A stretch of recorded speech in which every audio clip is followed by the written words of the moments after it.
Sungguh indah, jauh dari negeri Madinah, tapi nama Rasulullah masih didendangkan dengan suara yang merdu, dengan suara yang sangat-sangat nikmat, ya.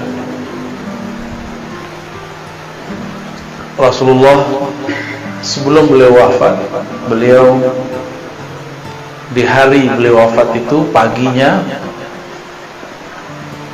melihat dari luar jendela atau dari dalam rumah keluar jendela, terlihat bahwa para sahabat sedang sholat dipimpin oleh Sayyidina Abu Bakar, dan beliau kemudian menangis. Beliau terharu. Umat yang dulunya tiada, paling cuma beberapa orang bisa dihitung dengan jari, jumlahnya sudah menjadi banyak. Apalagi kalau Rasulullah memandang kita semua saat ini, tentu Rasulullah lebih girang lagi, lebih senang lagi. Semoga cinta kita kepada Rasulullah tidak bersyarat, cinta yang tulus, cinta karena kita berterima kasih kepadanya. Sallallahu ala sayyidina Muhammad. Apa tema kita, Pak? Mau tentang apa? Mau tentang apa? Tentang qalbu. Baik, insyaallah. Untuk qalbu kita semua, mari kita bacakan Al-Fatihah.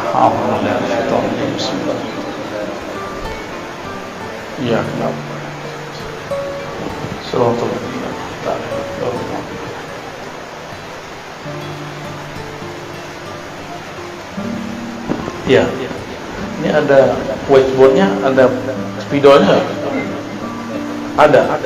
Ya udah, tahan dulu deh. Qalbu bahasa Arab artinya sesuatu yang berubah. Atau arti keduanya, qalbu adalah sesuatu yang elastis. Apa arti elastis? Lentur. Itu maknanya. Berubah-ubah, elastis. Apabila qalbu mengalami suatu kerinduan sekarang, bisa jadi nanti tidak, gitu. Maka mumpung sedang rindu, sampaikan lafaz-lafaz kerinduan, salawat kepada baginda Rasulullah sallallahu alaihi wasallam. Kadang sholat gak khusyuk, di saat sholat khusyuk, sholat selama-lamanya, karena mungkin itu tidak terulang lagi seumur hidup.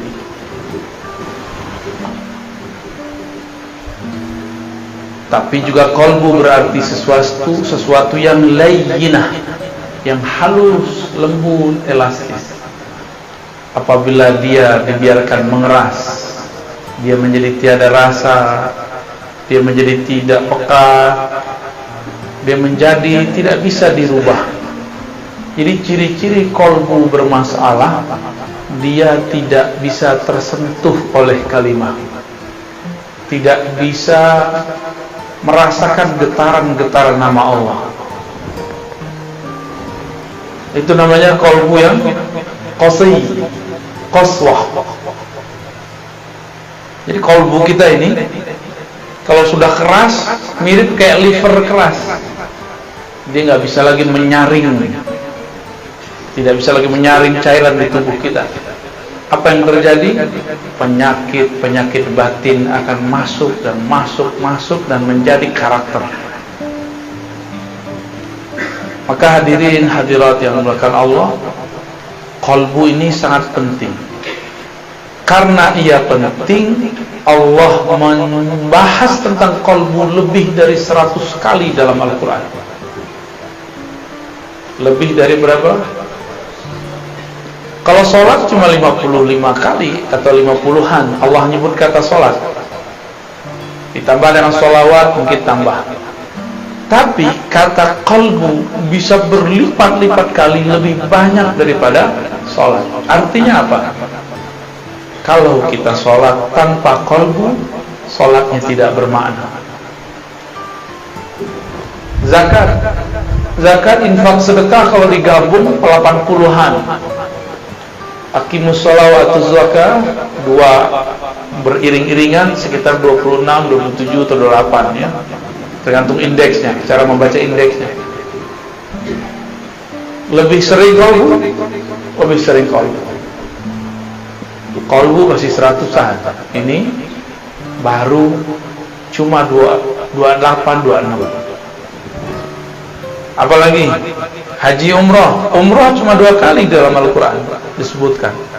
Lalu kenapa kita jadi agen umroh tidak menjadi agen qalbu? Atau umroh dengan qalbu? Belum ada ya.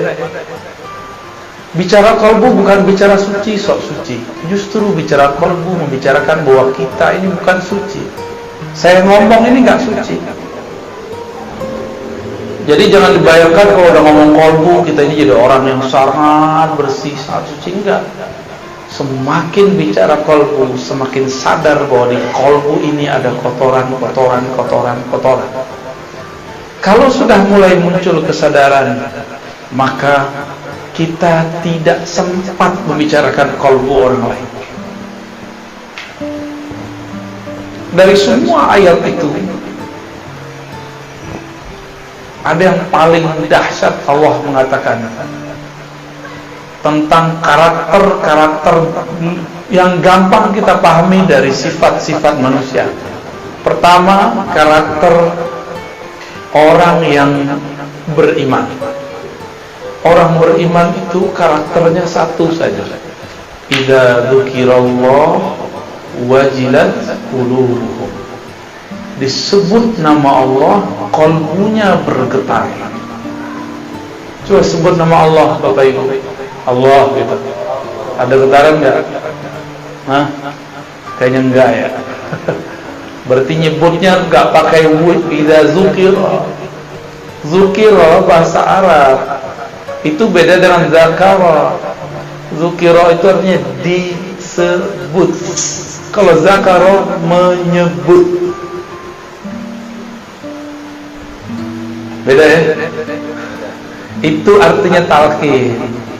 Talqin zikir itu menjadi penting. Harus ada guru yang menyebut di depan kita. Maka ketika ada yang menyebut itu, nama Allah disebut-sebut di hadapan orang beriman, lalu masuklah kalimah itu dalam qalbunya, dan qalbunya bergetar. Wajilat. Kenapa disebut wajilat? Apa arti wajilat? Wajilat artinya bergetar karena takut, bergetar karena segan, bergetar karena merasakan dahsyatnya yang punya nama. Itu wajilat, bukan menjilat ya, beda ya. Wajilat. Al-wajlah yakni al-khawf. Al-wajlah itu rasa takut segan kepada Allah Subhanahu wa ta'ala. Sekolah tinggi-tinggi, umumkah, agamakah, tapi tidak ada sekolah untuk meninggikan nama Allah di qalbu. Oleh karena itu, walaupun kadang sudah doktor, sudah MA, sudah LC, sudah sarjana, sudah diploma, tapi kalau disebut nama Allah, ini biasa aja. Kenapa? Karena sekolah itu cuma untuk akal, sedangkan qalbu belum disekolahkan. Oleh karena itu, jangan-jangan di luar sana ada sekolah yang bukan sekolah formal, tapi dia bergerak untuk mengajari qalbu. Kurikulumnya tentang qalbu. Jika qalbu itu disebut sesuatu yang bergerak-gerak, sesuatu yang berubah-ubah, maka qalbu ini kadang bergerak normal, namanya qalbu yang sehat. Disebut nama Allah, dia bergetar, geraknya normal. Tapi kadang-kadang qalbu itu disebut nama Allah, dia tidak tergerak. Jangan-jangan di dalamnya tidak normal. Jangan-jangan di dalamnya ada penyakit. Ya.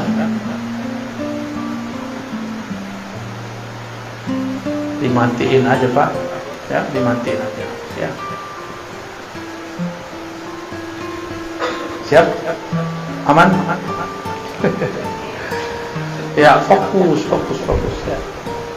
Ini lagi ngomong kolbu, lagi genting ini. Kolbu itu bergerak cepat sekali, Pak. Bapak senang, saya sekarang bisa benci dalam sesaat.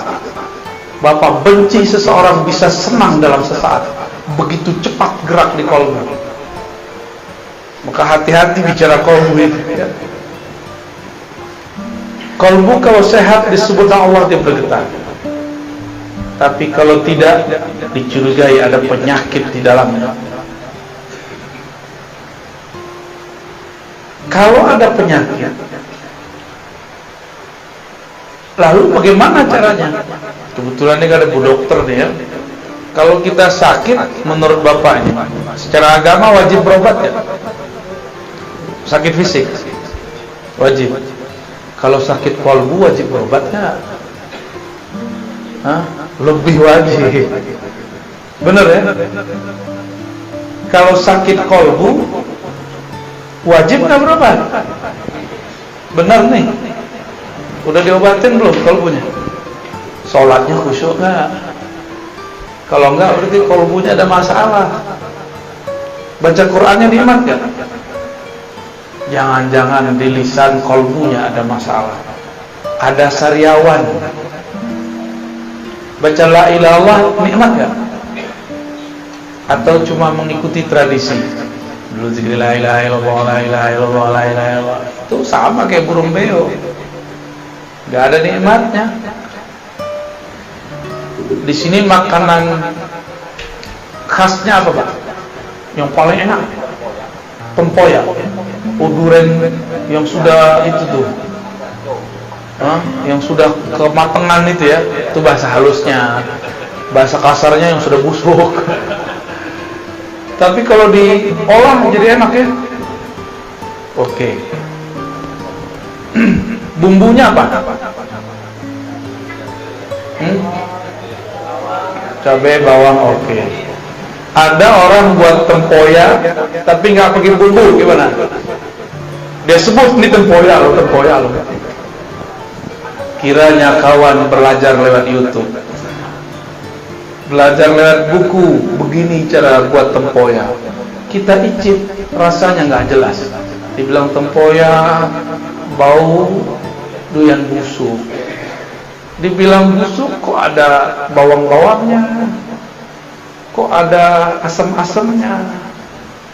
Kita nanya, ini siapa yang buat? Ternyata yang buat tidak pernah belajar kepada orang yang bisa membuat. Itulah nasib orang membicarakan agama, membicarakan ilmu kolbu, tapi tidak berguru kepada ahli kolbu. Dia berkata kepada orang, inilah agama, ternyata isinya tiada. Itu banyak hari ini. Itu banyak hari ini. Ingin menikmati la ilaha illallah, tapi tidak dengan teknik dan bumbu-bumbunya. Jadi bumbu la ilaha itu ada. Bumbunya istighfar. Penikmatnya apa? Yang bikin lezat, micin, tahu micin ya? MSG. Kalau kita masak tuh ada masako, apalagi tuh? Ajinomoto, jadi iklan ya. Itu bumbu-bumbu membuat nikmat. Sama-sama tempoyak, tapi jika bumbunya berbeda, yang buat berbeda, hasilnya beda. Oke, sekarang ada dua orang sama-sama pintar buat tempoyak, bumbunya sama, rasanya tetap beda, tetap beda. Itulah yang membuat kenapa ada orang tertarik dengan satu zikir si fulan, tapi tidak tertarik dengan zikir si fulan yang lain. Sebab cara mengolahnya berbeda. Ya.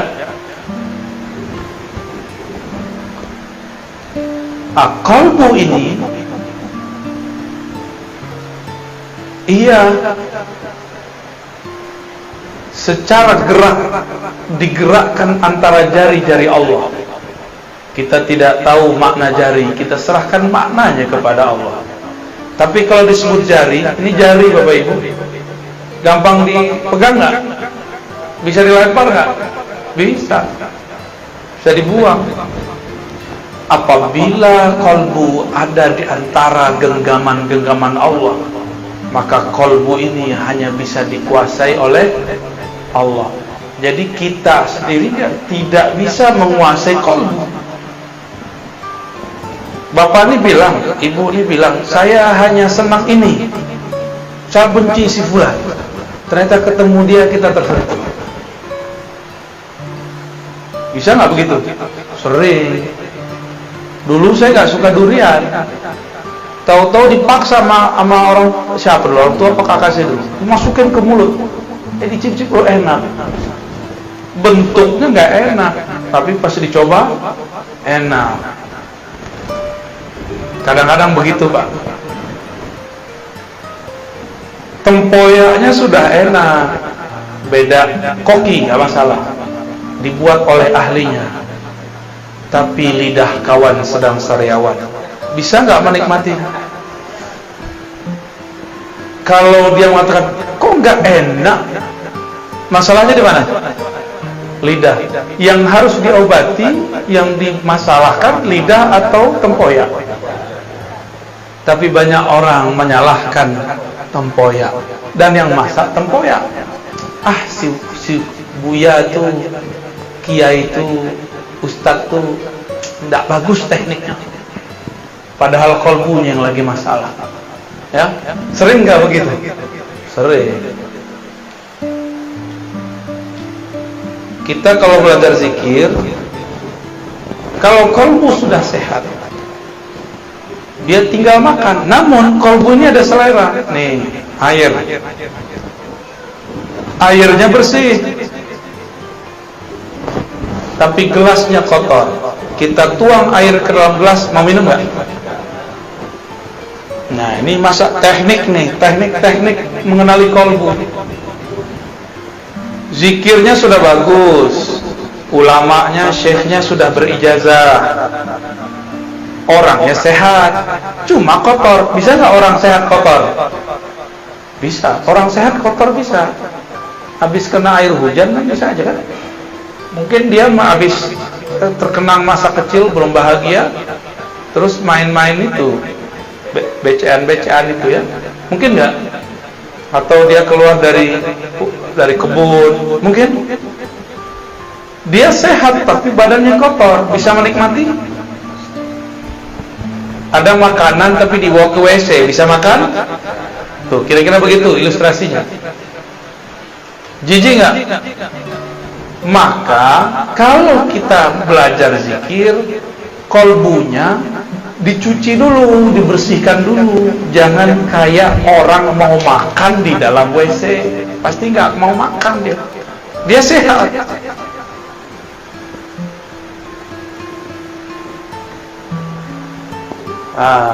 Airnya bersih, orangnya udah sehat, kolbunya udah sehat, tempatnya sehat. Yang menghidangkan jorok gimana? Hilang selera, ya. Maka yang menghidangkan pun juga harus punya adab. Walaupun dia tidak sakit, cuma jorok. Coba kalau dia batuk, kira-kira, wah jangan corona nih, ya. Atau cara megangnya, dipegangnya begini, nih, start. Gimana kalau begini? Nah, maka seorang yang mengajar pun dia punya adab. Dia punya adab. Paham ilustrasi begini? Paham analog begini? Berarti kalau ingin memanjakan kolbu, maka yang memanjakan kolbu, yang punya kolbu, dan kolbunya semuanya harus seirama. Jangan diajarkan di WC, jangan diajarkan di tengah keramaian, kecuali orang-orang keramaian itu sudah satu frekuensi.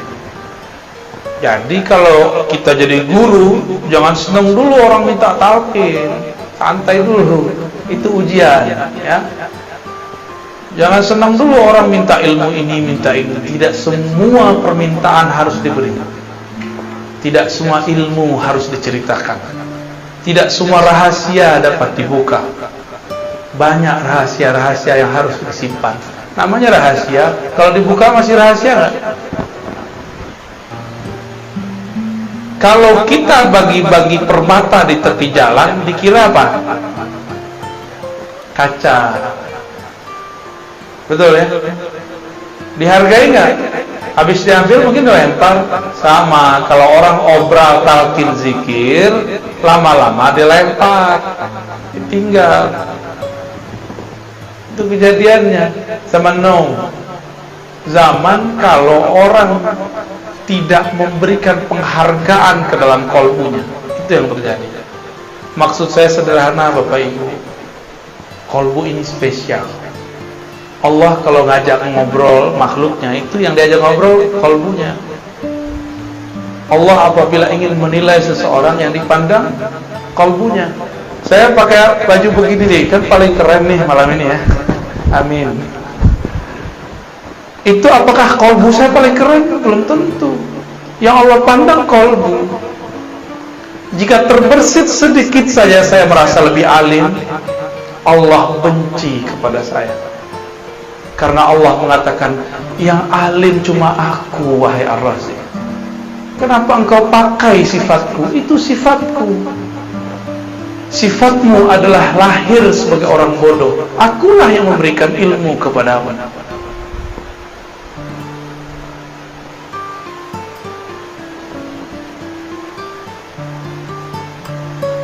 Rasa nikmat zikir adanya mirip dengan kita kalau makan. Nah, ini pertanyaan nih Bapak Ibu. Kalau makan tempoyak, enak itu di tempoyak, di lidah, di piring, atau di orang yang nyajiin?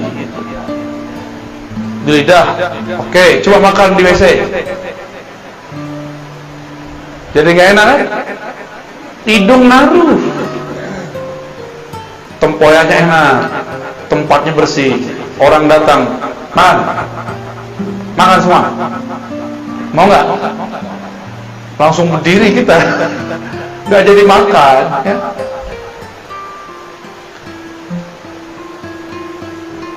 Maka semua ini perlu ada tekniknya.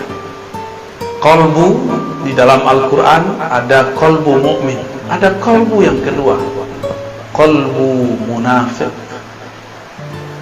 Saya setiap hari menuduh diri saya munafik, karena di hati lain, di pikiran lain. Cuma sudah terburu jadi doktor, dipanggil Buya, Tuan Guru, akhirnya terpaksa lah ngajar. Aslinya saya nggak berani ngomong. Kalau hitung-hitung diri itu nggak berani ngomong. Cuma pulang kembali, ilmu kan milik Allah, suci milik Allah. Jika Allah maha suci, kita berarti maha ternodai. Maka dengan itulah saya datang kepada Allah dan saya minta izin, ya Rabb, ana abdukal faqir al-muznib. Ya Allah, aku hambamu banyak dosa, alim pun tiada, ya. Makom tinggi pun tidak, tapi orang husnuzan. Maka dengan ketinggianmu ya Allah, dengan kemuliaanmu ya Allah, aku menumpang. Di situ. Berharap Allah menyertakan kita dalam kemuliaannya, berharap Allah menyertakan kita dalam kealimannya, berharap Allah menyertakan kita dalam zikir-zikirnya. Itu sebenarnya kenapa wajib istighfar. Jadi secara ilmu fikih istighfar itu sunnah, tapi secara ilmu qalbu istighfar wajib. Kenapa wajib? Saya tadi nanya, bisa nggak Bapak Ibu makan piringnya kotor? Orang gila bisa, ya. Orang gila berpiring bagus ya. Tapi kalau orang waras, miskin pun dia, kita hidangkan makanan yang enak, tapi piringnya kotor, tersinggung nggak? Tersinggung, kecuali ente majnun. Ya. In kunta majnunan, fala ba'sa bih. Ya. Kolbu berpenyakit. Apa penyakit kolbu? Penyakit kolbu beda dengan penyakit badan. Kolbu itu penyakitnya dimulai dari penyakit iblis. Yang pertama kali punya penyakit adalah iblis. Ya. Nah, Bapak Ibu, kita kan bukan iblis. Kenapa disamakan dengan iblis? Ada rahasianya. Ruh itu suci enggak? Allah tiupkan ruh. Allah Ahad. Ini Allah Ahad meniupkan ruh. Ruh suci enggak? Suci ya. Lalu Allah tiupkan lewat malaikat ruh kepada badan.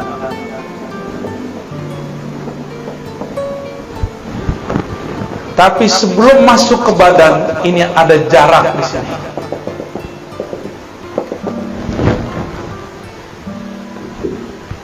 Di saat inilah kemudian di sini ada hijab-hijab. Dalamnya bukan main, tebalnya tiada terkira. Disinilah diuji ruh. Dia dicelupkan ke dalam syahwat. Ini syahwat namanya.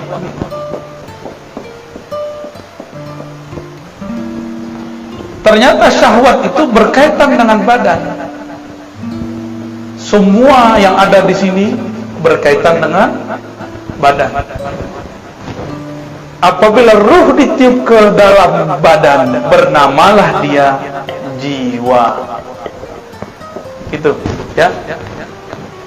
Jiwa itu punya kiblat sentral. Sentralnya namanya qalb. Ya.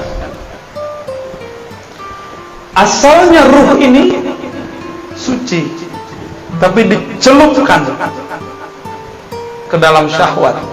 Maka syahwat itu terkait dengan badan. Ketika Allah tiupkan ke dalam tubuh ini, nyatu dengan otak. Di otak ada syahwatnya, keinginan rendah. Jadi syahwat bahasa Arab artinya keinginan rendah. Nyatu dengan mata. Di mata ada syahwat. Mata senang lihat yang jelek atau yang cantik, yang gagah, yang indah. Indah itu apa? Ya. Kalau bagi Bang Adam alaihissalam, indah itu Hawa. No, Adam namanya orang BPR. Ya.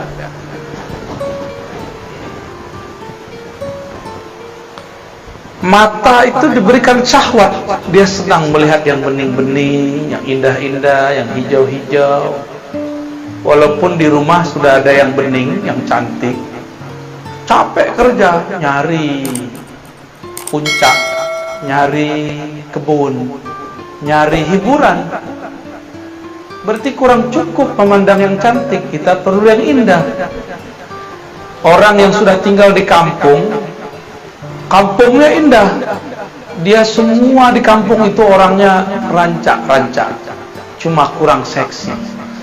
Maka dia pergi ke kota ingin mencari yang rancak-rancak plus seksi. Hitung-hitung cuci mata, Pak.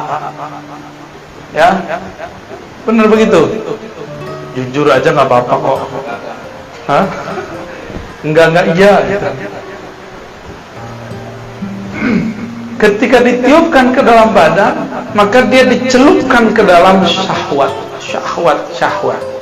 Sampai ke tangan suka megah. Sampai ke perut, suka makan, sampai ke kemaluan, sampai ke kaki, terus semuanya. Tidak ada kita yang selamat daripada kata syahwat, nggak ada. Mursyid, apalagi mursyid itu lebih besar ujian syahwatnya. Percaya nggak? Karena makannya paling enak. Kalau ada tamu datang masih makanan paling enak, enggak? Kalau ada fasilitas paling enak. Tapi si mursyid ujiannya paling berat. Paling berat ujiannya mursyid. Kalau mursyid dosanya lebih besar. Tapi kalau mursyidnya ahli ma'rifat, dia tahu cara pulang kepada Allah Subhanahu. Di situ si mursyid paham bahwa jadi mursyid bukan berarti jadi orang suci. Jadi mursyid berarti tahu cara mensucikan diri. Itu yang beda mursyid dengan bullshit. Beda-beda tipis.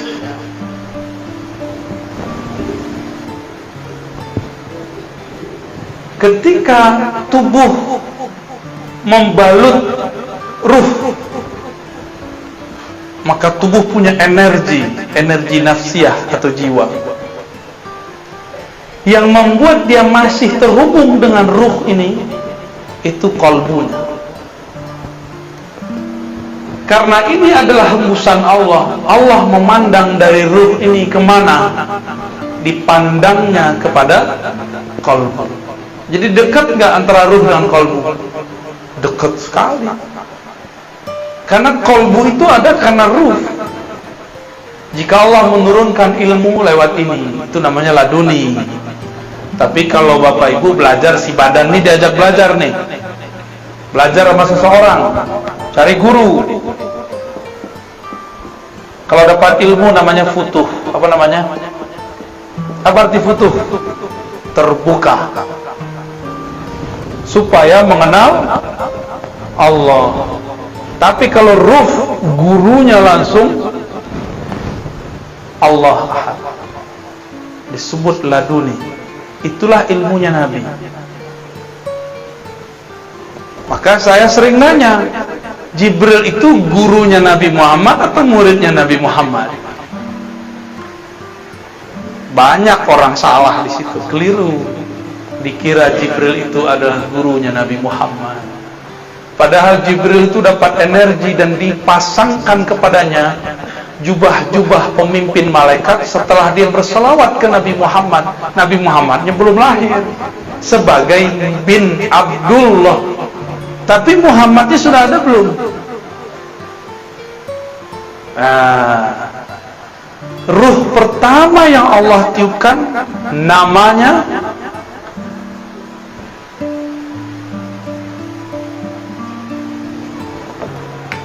terima kasih. Ahad ini, Allah Ahad ya, Qul huwallahu. Allah meniupkan wahyu ruh pertama. Hembusan pertama Allah itu namanya mirip-mirip Ahad tapi ditambah dikit mim. Ahmad. Jadi apa beda antara ruh pertama dengan Ahad? Mim.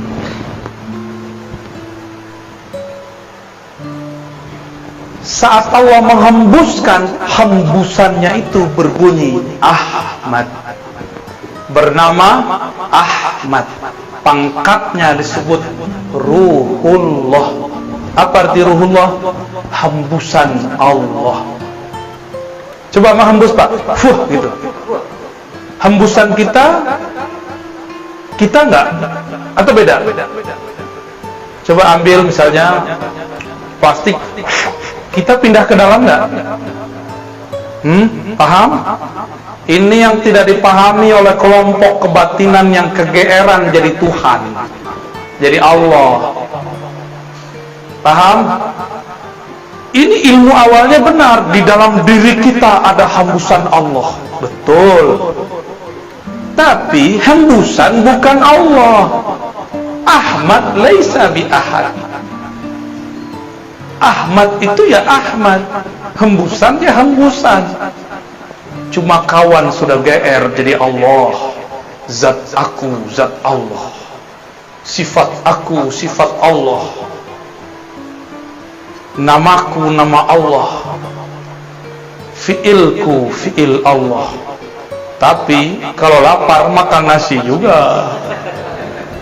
Kalau lagi puyeng minta kawin, berarti belum. Masa Allah lapar ya? Masa Allah minta kawin? Kan Allah ini tidak perlu sahibah. Sahibah itu artinya pasangan. Allah itu nggak perlu anak bini. Ini teguran keras nih bagi yang berzikir, berkalam, bermakrifat dengan makrifat iblis. Awalnya sudah benar bahwa di dalam diri kita ada tiupan Allah. Betul Bapak Ibu, tapi di dalam diri kita bukan Ahmad. Di dalam diri kita adalah pecahan-pecahannya, percikan-percikannya. Ahmad ini tiupannya. Allah pandang Ahmad, maka memancarlah dari Ahmad itu cahaya. Memancar cahaya. Cahaya itu bahasa Arabnya nur. Apa? Nurnya bernama Muhammad. Gitu ya. Berarti nur beda nggak dengan ruh? Ahmad itu pangkatnya apa tadi? Ruhullah. Ini kalau nggak nyatet hilang. Catat. Kalau punya catatan.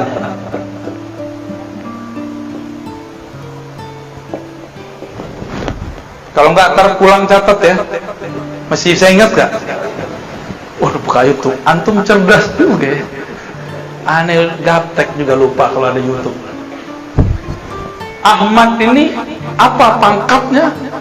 Ruh, dan dia satu. Dari ruh inilah kemudian menyebar nur.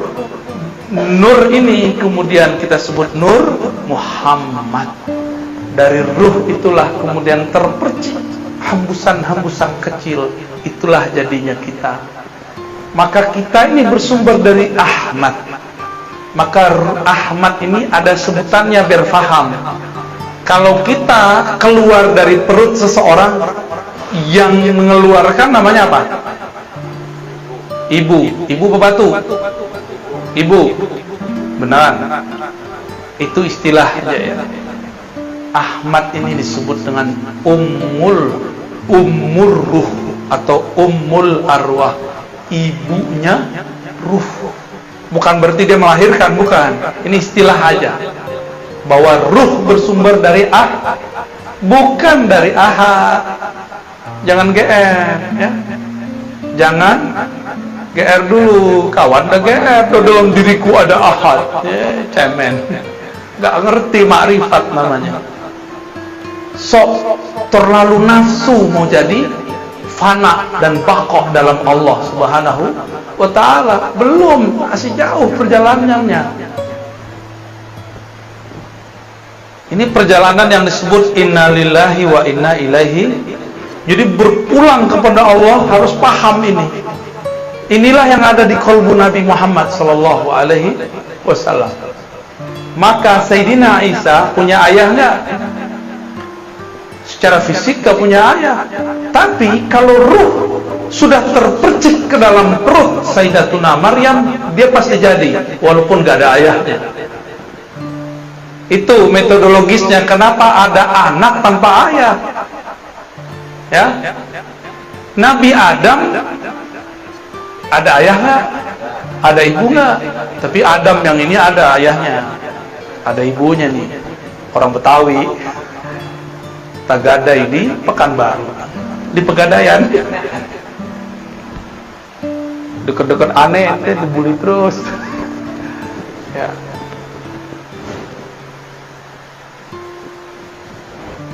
Percikan ruh Ahmad itu yang intinya setelah Allah genggam beberapa bagian tanah, lalu Allah pindahkan salah satu bagian daripada inti Ahmad yang disebut Nur Muhammad kepada tanah tadi. Jadilah dia Adam. Apa yang dibaca dalam itu? Kun. Ya, itulah kenapa ada orang muncul di dunia tanpa ayah, tanpa ibu. Itu sejarahnya. Secara metodologinya begitu. Yang penting Sang Ahmad memercikkan salah satu hembusan darinya, maka terjadilah semuanya. Paham ya? Paham gak? Dari Nur Muhammad ini tubuh kita ada, kolbu kita zahir. Dari ruh Ahmad itu, ruh kita sekarang bisa mendengar, bisa melihat, membuat Bapak Ibu mau mengejar suatu pengetahuan meskipun jaraknya jauh. Itu karena si ruh ini. Kalau nggak ada ruh ini, nggak mungkin Bapak mau hadir. Jarak jauh, udah jam segini, jam berapa nih? 10:30. Karena ruh ini nggak ada harinya dia. Hari dia cuma satu. Aku tambah kenal Allah, titik. Bagi dia itu. Mau jauh, mau dekat, mau tidur, nggak tidur, bagi dia yang penting dia kenal Allah Subhanahu wa ta'ala. Bagi ruh itu malam adalah tidak kenal Allah. Bagi ruh itu siang adalah saat mengenal Allah Subhanahu wa ta'ala. Nah ini dia. Barulah kita terpancar dari sini semua. Oleh karena itu tadi Sayyiduna Isa, dia mengenal ibu hakikinya bukan Sayyidatuna Maryam. Ibu hakikinya siapa? Ahmad. Maka dia mengatakan, aku mengabarkan kepada kalian mubasyirun. Dengan apa aku mengabarkan? Bi rasulin ya'ti min ba'di ismuhu Ahmad. Akan datang seorang bernama Ahmad. Jadi Nabi Isa itu enggak menyebut nama Muhammad karena dia tahu dia langsung dari Ahmad. Itulah yang diakui oleh Kubas atau Kufas ibn Asyam. Engkaukah yang lebih tua dari Rasulullah atau Rasulullah lebih tua dari engkau? Jawaban beliau apa? Kufas ini waktu Abraha masuk bawa gajah ke Mekah, dia lihat, berarti dia udah jadi anak-anak. Nabi Muhammad baru lahir tahun gajah. Tuaan mana? Ibnu Asyam. Tapi ketika Ibnu Asyam ditanya, ente lebih tua, kamu lebih tua, engkau lebih besar, atau Rasulullah? Apa jawaban beliau? Kalau lebih tua Rasul. Tapi kalau lahir duluan anak. Bingung gak tuh? Lebih tuaan Rasulullah. Tapi kalau lahir tuaan aku. Berarti Ibnu Asyam, Kufas atau Kubas Ibn Asyam paham ilmu yang namanya umur ruh, umur daripada ruh. Bahwa ruh ini kadang ada yang lebih tua, ada yang lebih muda. Ruh yang lebih tua, ruh yang faham. Maka siapa yang ditakdirkan faham malam ini, ruhnya sudah ditakdirkan dewasa. Tapi kalau ini Buya ini ngomong apa ini? Berarti Anda belum cukup umur, wahai ruh.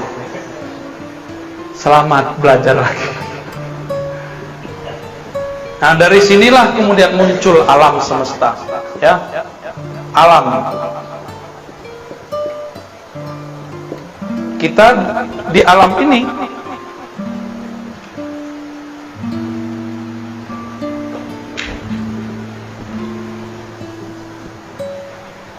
tapi sebelum sampai ke alam Nur Muhammad ini kan ada pancaran nurnya. Berapa banyak pancaran itu? Jumlahnya ada sekitar 124.000. Jadi pancarannya 1, 2, 3, 4. Jadi kalau dihitung 124.000.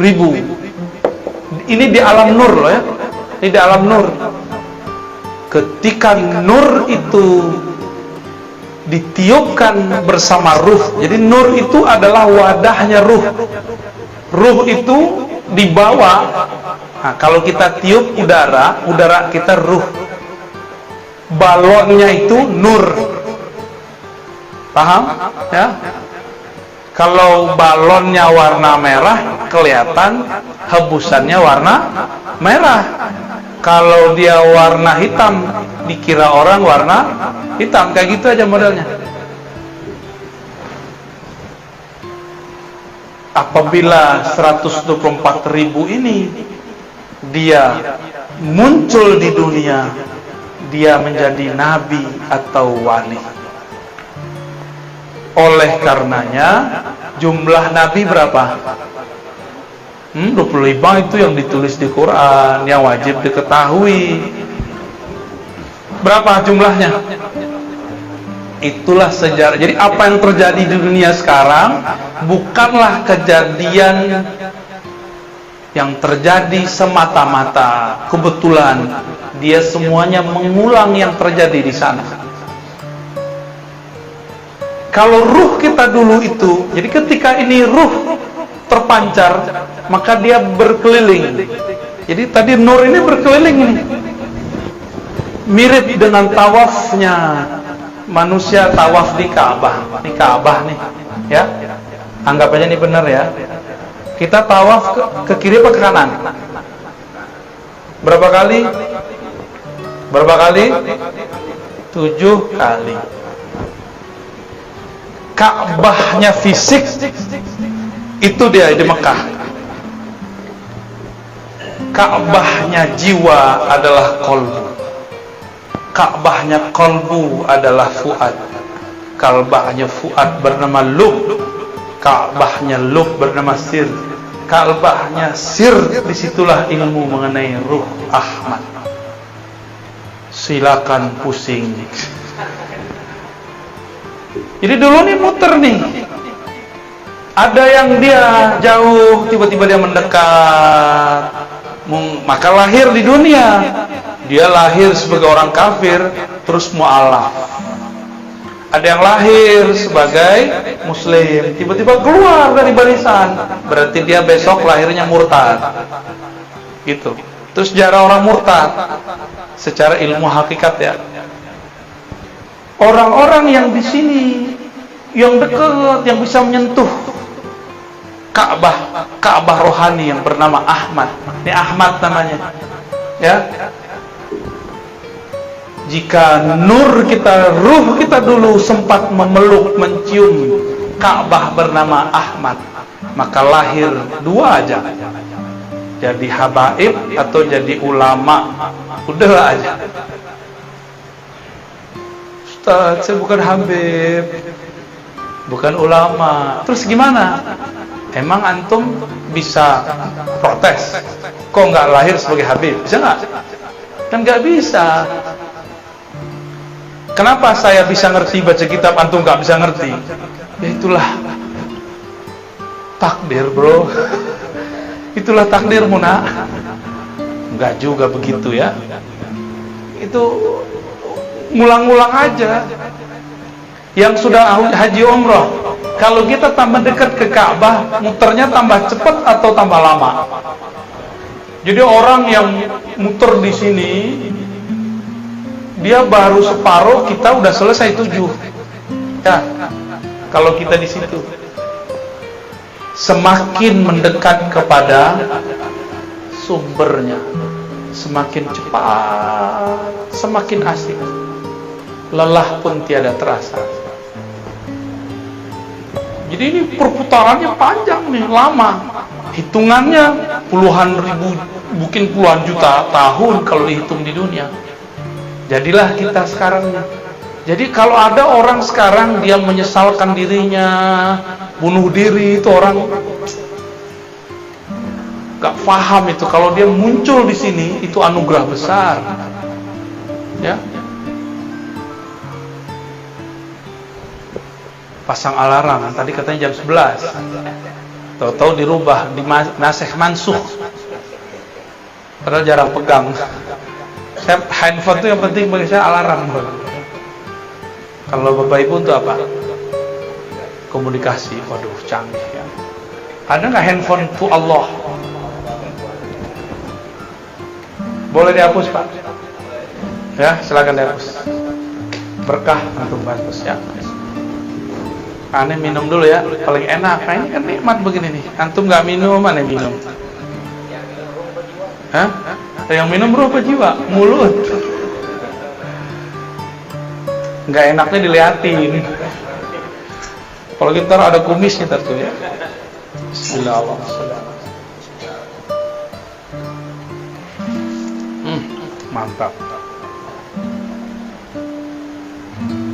Yang begini nggak ada di Jakarta nih. Kayaknya harus dibungkus banyak. Yang buat abang aneh.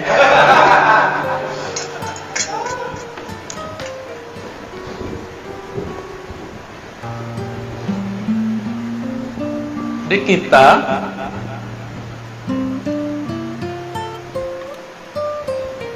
yang ada ini,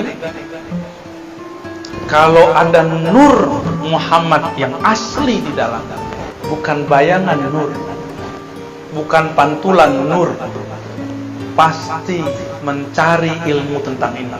Maka saya berhusnuzon yang hadir ini di dalamnya ada percikan nur itu. Amin, alhamdulillah. Apa kata Nabi? Allahumma ja'alni nura, ya Allah jadikan aku adalah nur. Padahal beliau memang sudah nur. Ibu Rasulullah mengatakan, ketika engkau lahir hai Muhammad, aku melihat nur. Jadi Nabi Muhammad lahir, mohon maaf nih Bu Dokter, percaya apa enggak ya, waktu lahir Aminah tidak melihat darah, yang dia lihat cahaya. Ada nggak makhluk begitu? Ya ada. Maka saya sering nanya nih, Nabi Muhammad nama Nabi Isa,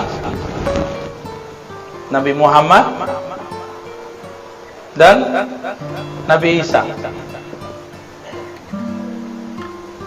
muliaan mana? Nabi Muhammad lebih mulia atau Nabi Isa? Nabi Isa punya ibu siapa? Maryam. M. Nabi Muhammad punya ibu namanya Aminah. Nabi Isa dimanjakan ibunya karena ibunya mengandung Nabi Isa. Gimana cara Allah memanjakannya? Ini mohon maaf nih Pak Pamir Halim, kalau Bu Dokter dulu lagi ngidam dicariin nggak? Cariin, hujan aja dicariin, di ujung negeri aja dicariin. Maryam, Sayyidatuna Maryam lagi ngidam buah apel, ngidam buah anggur. Suami nggak punya, yang tanggung jawab siapa? Maka Allah utuslah Jibril. Jibril, ambil buah-buah surga terbaik, berikan kepada kekasihku Maryam. Dia sedang mengandung kekasihku Isa. Maka ketika Sayyiduna Zakaria masuk ke mihrab, ke kamarnya Maryam, dia heran. Belum hamil tuh, belum hamil. Apalagi setelah hamil.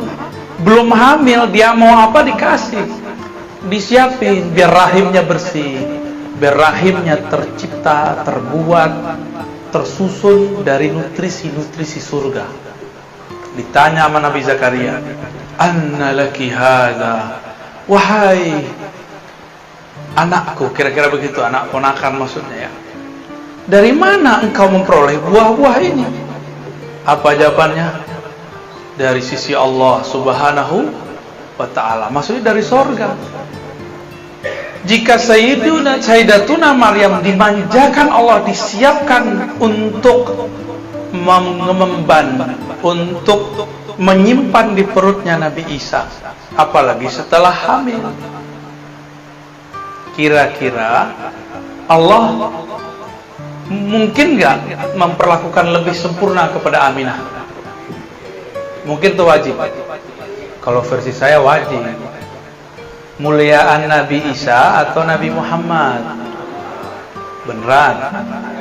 Ya. Kalau Nabi Isa dipersiapkan ibunya dengan makanan-makanan surga, kira-kira Aminah gimana? Lebih dahsyat lagi. Lebih dahsyat lagi. Itu maksud saya. Cuma riwayat-riwayatnya memang banyak yang kemudian tidak terekap dalam kitab-kitab hadis. Hanya direkap oleh sebagian ulama sirah nabawiyah. Tapi lumayan itu membantu. Malam pertama Maryam, Aminah hamil, langsung didatangi oleh Sayyidina Jibril. Apa kata Jibril? Wahai Aminah, yang engkau kandung itu bukan Isa, Nabi Bani Israel. Bukan Musa, bukan Ismail. Yang engkau kandung itu adalah Muhammad, Sayyidul Alamin, Sayyidul Anbiya wal Mursalin, penghulu alam semesta, penghulu para nabi, penghulu para rasul. Berarti Aminah sebelum Nabi lahir udah percaya belum? Jadi yang pertama beriman itu dengan kenabian kerasulan Nabi Muhammad itu adalah Aminah, bukan Khadijah, bukan Abu Thalib, bukan Abu Bakar, bukan. Yang pertama siapa? Aminah. Cuma ada orang kurang ajar hari ini ya. Mereka bilang apa? Orang tua Nabi masuk berdasarkan beberapa hadis-hadis yang bisa dikritisi pemahamannya. Oke. Nabi Isa dipersiapkan tubuhnya oleh Allah masuk ke dalam rahim yang mana pemilik rahimnya Maryam memakan buah-buah surga. Itulah sebabnya Nabi Isa tubuhnya kuat.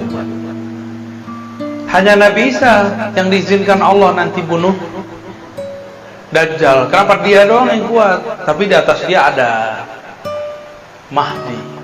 Al-Mahdi itu pewaris langsung Nabi Muhammad. Jadi nanti Nabi Isa kalau lihat Mahdi yang kelihatan sama dia Nabi Muhammad. Sirnya itu, wah ini Nabi Muhammad. Tapi kok mukanya beda dikit ya? Cuma dilihat nasabnya, oh masih nasab Nabi Muhammad.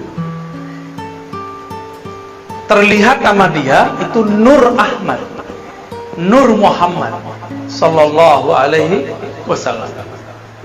Itulah rahasianya kenapa saya tulis Muhammad di atas, Isanya di bawah. Al-Mahdi itu nanti pewaris, ditaruh pewaris itu ke kanan, di kiri aja ya. Mahdi, Al-Mahdi. Walaupun dia bukan seorang nabi, tapi dia mewarisi nabi, pemimpin para nabi. Gimana kira-kira? Makanya Nabi Isa tetap jadi makmum. Nabi Muhammad juga nggak kelihatan, Al-Mahdinya ada. Nanti yang jadi makmum tetap Nabi Isa, yang jadi imam tetap Al-Mahdi, karena dia pewaris mutlak Nabi Muhammad Sallallahu Alaihi Wasallam. Pewaris mutlak. Jika Nabi Muhammad ada pewarisnya Al-Mahdi, Nabi tadi ada berapa jumlahnya? 124 ribu. Di akhir zaman inilah yang akan berjuang. Namanya wali. Jumlahnya berapa? Yang besar-besar 124 ribu. Selebihnya pasukan tim Hore. Lumayan tim Hore. Ya.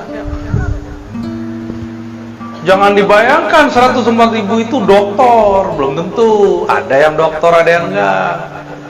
Jangan dibayangkan itu mursyid. Belum tentu. Ada yang mursyid, ada yang tidak. Jadi jangan kecil hati dulu. Siapa tahu di antara kita ini ada yang pewaris 124 ribu. Apa kata Nabi? Al-ulama warasatul anbiya. Ulama-ulama itu mengenal Allah, karena itulah mereka dianggap pewaris nabi-nabi yang kenal Allah. Jadi yang diwarisi bukan gelar doktor. Nabi bisa baca kitab kuning ya? Kitab kuning belum ada di zaman Nabi. Belum ada kan? Belum apa udah ada? Kalau udah ada,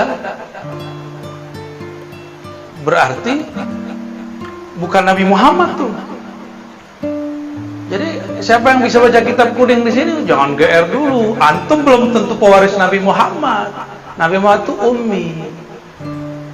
Tapi ummi itu ada maknanya, yang bersifat induk. Kalau secara harfiah ummi bisa berarti tidak bisa tulis baca, ya. Tapi secara arti lain apa? Induk, sumber. Jadi kalau saya punya terjemahan lain, An-Nabi Al-Ummi, Nabi yang merupakan induk semua nabi-nabi. karena beliaulah Nabi 194.000 ada. Al-Mahdi pewaris Nabi Muhammad, Isa pasti ada pewarisnya, Musa pasti ada pewarisnya. Dengan itulah cara mereka berjuang di akhir zaman, karena tidak mungkin ada kelahiran kembali, namanya reinkarnasi. Yang ada cuma waris. Siapa tahu di antara kita ada yang jadi pewaris. Amin ya rabbal alamin. Terus apa lagi dong? Apa kaitannya dengan kolbu? Nah, itu kan pertanyaannya tadi. Ilmu ini bukan lagi ilmu kolbu, tapi sudah ilmu ruh. Sumber ma'rifatnya kolbu. Kolbu itu dia punya ma'rifat dua aja. Dari Allah pasti lewat ruh. Dari selain Allah pasti lewat akal dan panca indera. Baca kitab lewat panca indera nggak? Baca, maka belum tentu orang yang bisa baca kitab jadi orang alim. Siapa tahu jadi sombong. Ya benar. Ada nggak ketemu orang baca kitab sombong? Banyak, salah satu yang di depan. Astagfirullah. Kalau ada sombong, antum sombong.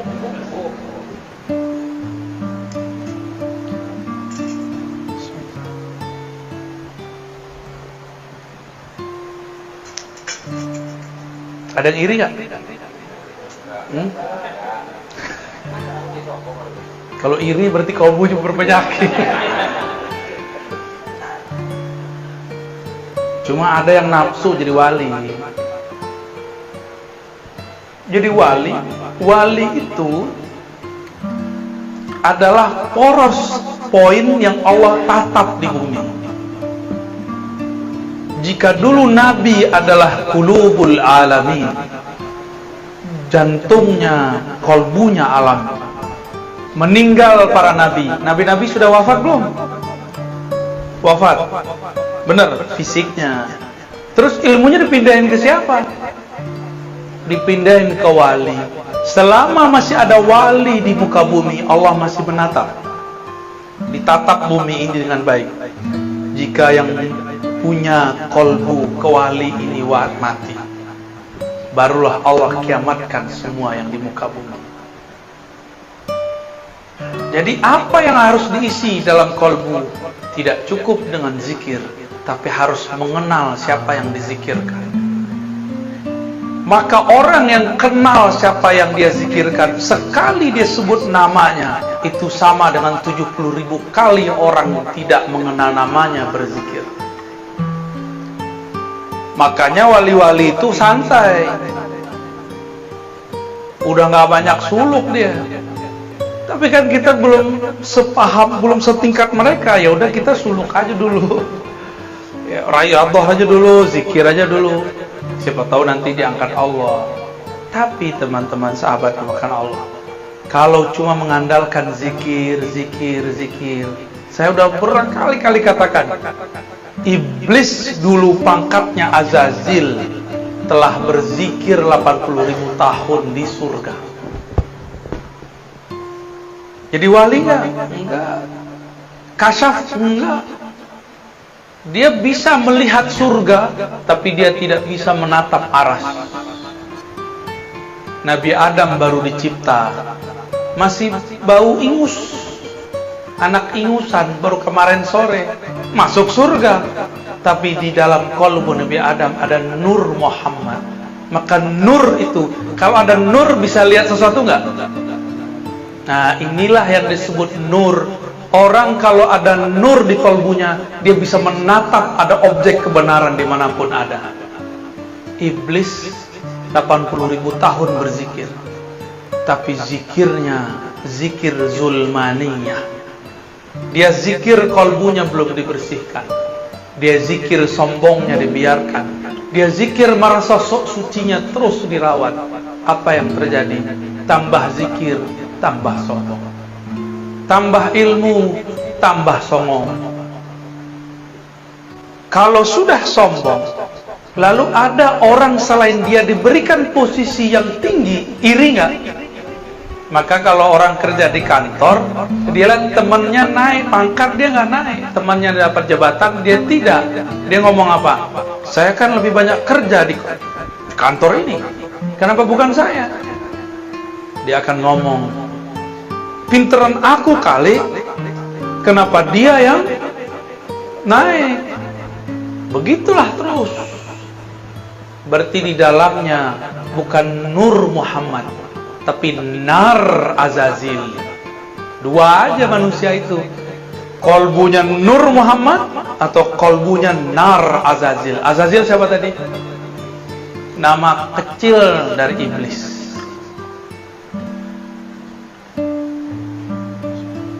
Gimana kira-kira? Yang suka nyolot terus, tahu nyolot, marah dulu kayak api, nyala terus. Itu nar di dalamnya, ya. Maka kalau kajian nama yang punya nar Azazil, panas kepala kita. Tapi kalau ngaji dengan yang punya Nur Muhammad, kepala boleh panas, tapi kolbu, ruh girang. Ada getaran-getaran indah di dalamnya, getaran-getaran kerinduan kepada Allah Subhanahu wa ta'ala. Wali itu kolbunya alam, kolbunya wali tatapannya Allah. Ruhnya wali adalah percikan dari hembusan-hembusannya Allah. Maka jika si wali ini punya kolbu, dia kenal siapa yang dia sebut. Sama seperti yang dikatakan dalam hadis. Ini penutup kajian kita. Apa kata Nabi? Tidurnya orang yang alim lebih bagus, lebih afdol daripada ibadahnya orang yang jahil.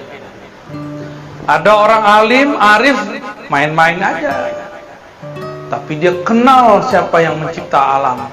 Kenal itu dimulai dari kenal nama. Semakin banyak nama yang dikenal, semakin tinggi ma'rifat. Kalau cuma nama alif lam lam ha, itu baru satu ma'rifat. Allah. Harus kenal lagi Ar-Rahman, harus kenal lagi Ar-Rahim, harus kenal Miminal 99. Baru namanya ma'rifatul asma. Baru satu nama diajarin guru, udah merasa alim aja. Belum, masih jauh. Ada lagi nama di dalam nama, nama di balik nama. Ibarat manusia, ini baru manusia, belum Allah. Bang Adam ini di sini namanya Bang Adam. Di tempat kerja manajer. Di rumah Abi atau Babi. Hah? Abi ya? Bab Abah. Oh. Maaf Bang ya. Semoga kamu sakit hati Bang. Nanti aku obati Bang. Karena dia orang Betawi, masa kecil panggil tong. Bukan tong sampah, bukan. Tong. Dulu dia suka bersilat, dipanggil jawara. Jawara lidah.